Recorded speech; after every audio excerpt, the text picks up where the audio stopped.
Bonjour les filles, je vous reviens pour la vidéo sur l'intimidation. Oui. Je vous fais la vidéo sur l'intimidation, je vais faire après la vidéo sur les crises d'angoisse et l'anxiété que j'ai vécues. Puis là, ok. Désolée. Donc, j'ai pas fait de vidéo sur l'intimidation encore. En fait, j'en ai fait une, mais je me suis fait interrompre à tout bout de champ. Je savais plus trop ce que je disais. J'ai supprimé le dossier. Donc, je la recommence. Il y a quelques semaines que j'en avais fait une. Donc, je la recommence. Cette vidéo. Qui ne sera pas nécessairement évidente à faire, mais qui doit être faite. Allons-y!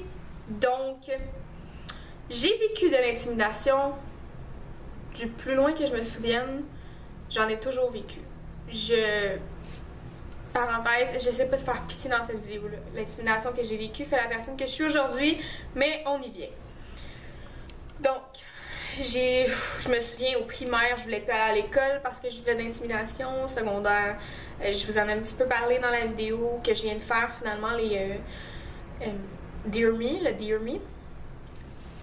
J'ai vécu de l'intimidation à cause que ma soeur était décédée. J'ai vécu de l'intimidation à cause... J'avais rien, j'étais pas grosse, j'avais des lunettes, je puais de pas, j'avais rien pour me faire intimider. Mais je me suis fait intimider quand même, puis...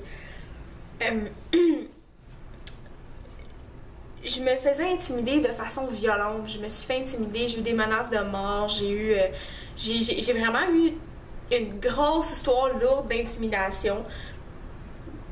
Puis j'ai réalisé, je crois que cette vidéo-là sera pas très longue, donc finalement je vais faire une vidéo de 45 minutes, là, mais c'est l'histoire de ma vie, hein? On va se dire ça de même. J'ai vécu de l'intimidation, je me souviens plus du secondaire, là, au primaire, je pense que tout le monde vit un petit peu d'intimidation, sauf les genres top populaires de l'école. J'ai vécu de l'intimidation secondaire depuis le début de mon secondaire. J'ai doublé ma 6e année, j'étais arrivée au secondaire un an plus tard. Donc, je me souviens que je me faisais bâcher constamment. Les gens de ma classe me détestaient parce qu'il y avait 3 filles qui faisaient tout le temps tout pour que tout le monde m'haïsse. Pour aucune raison. J'étais quand même résiliente, j'étais quand même pas si pire, je réagissais pas si mal, jusqu'à ce que ça en soit venu au fait de m'écœurer sur ma soeur. Je me suis fait dire, t'es contente que ta soeur soit morte, t'as plus de cadeaux à Noël, t'es une sans-cœur, tu pleures pas. Je les ai toutes entendues. Toutes. Puis j'ai un nom, je vous dirai pas mon nom de famille, mais j'ai un nom qui porte aussi à écœurement. J'ai un nom qui est... En tout cas. Donc, c'est ça. J'ai compris tard que ces personnes-là étaient pas nécessairement plus heureuses que moi.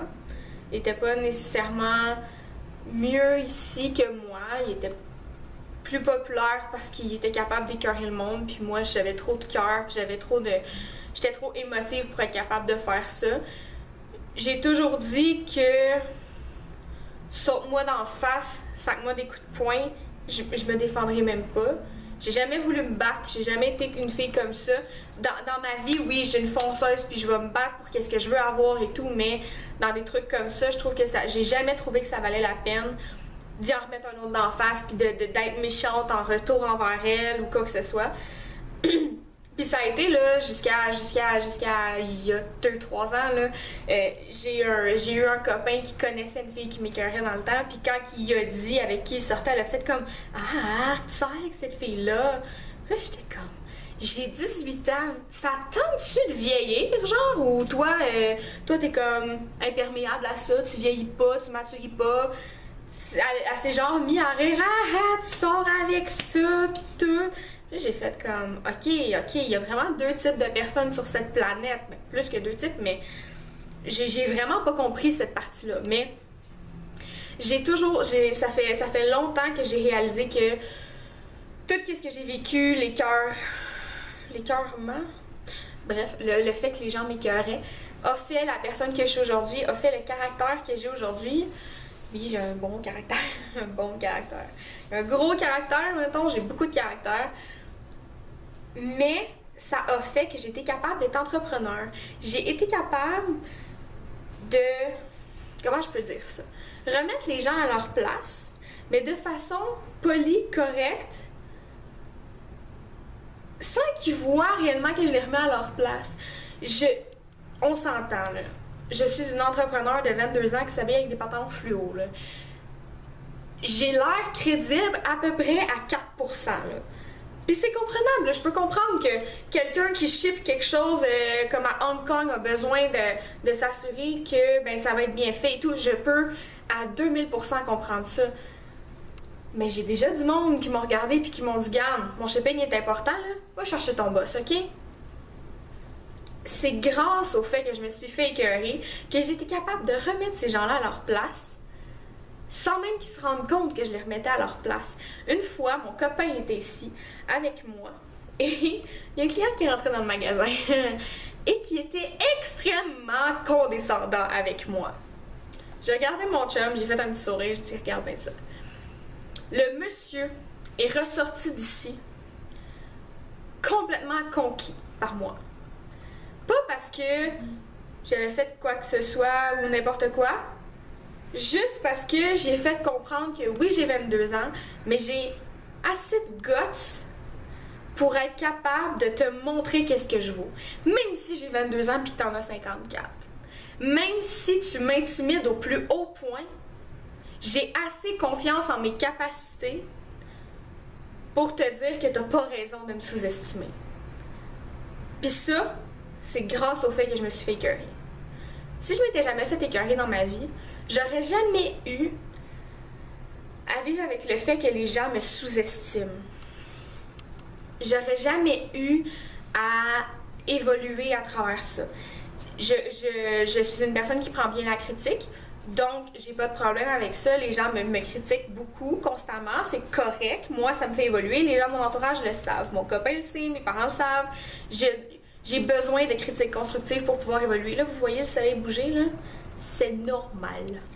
Donc, qu'est-ce que je disais, c'est que finalement, les gens qui m'ont écœurée dans ma jeunesse font le caractère, la détermination, font le fait que je suis aussi fière d'être où j'en suis rendue aujourd'hui, puis font le fait que je suis capable d'aller chercher en moi les ressources pour prouver à ces gens-là que je vaux la peine d'être connue.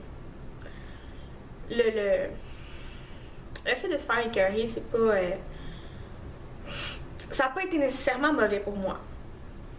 Ça a été une bonne chose pour moi. Pas sur le coup, puis jamais sur le coup. Jamais pendant que tu te fais écœurer à l'école, tu vas te dire « C'est le fun que je me fasse écœurer à l'école. C'est correct. » Moi, ce que j'essaie de vous dire, c'est ignorer ces gens-là. Parce que ces gens-là ne seront pas plus loin que vous dans 5 ans. Ils ne seront pas meilleurs que vous dans 5 ans. Ils n'auront pas plus d'avenir que vous dans 5 ans. Les gens qui se font écœurer, souvent, c'est des gens qui sont différents. Mais le fait d'être différent n'est pas un défaut à mes yeux. Je suis une personne extrêmement différente. Puis je suis très bien quand même. Même si, encore aujourd'hui, il y a des gens, puis il y a des gens dans ma famille, je nommerai pas de nom, puis c'est correct parce que ma famille est une famille pas conservatrice, mais pas dans la marge non plus. Je veux dire, j'ai une famille très, très, très classique, normale. Mes parents ont pas réellement d'histoire à bracadabrante ou des choses comme ça. Puis moi, je sors du lot. Dans la vie, dans ma famille, dans mes amis, je sors du lot, je parle plus fort, je ris plus fort, je suis comme ça. Puis moi, pour moi, ça, c'est tellement pas un défaut, là, tellement pas, là. Encore une fois, comme je vous dis, ignorez ces gens-là, faites juste vivre votre petite histoire de vie à vous. Puis si ce monde-là continue à vous écœurer, là, continuez à les ignorer. Parce que moi, j'ai compris avec les années que plus tu ignores une personne, là, puis vous le remarquerez, là, moi, là, ça me gosse tellement quand j'insulte quelqu'un. Si on veut pas, j'insulte parce que c'est rare que je vais écœurer le monde vu que je me suis fait écœurer. Mais mettons que je suis en chicane avec quelqu'un puis que cette personne-là commence à m'ignorer, Ça me gosse, là, mais au plus haut point.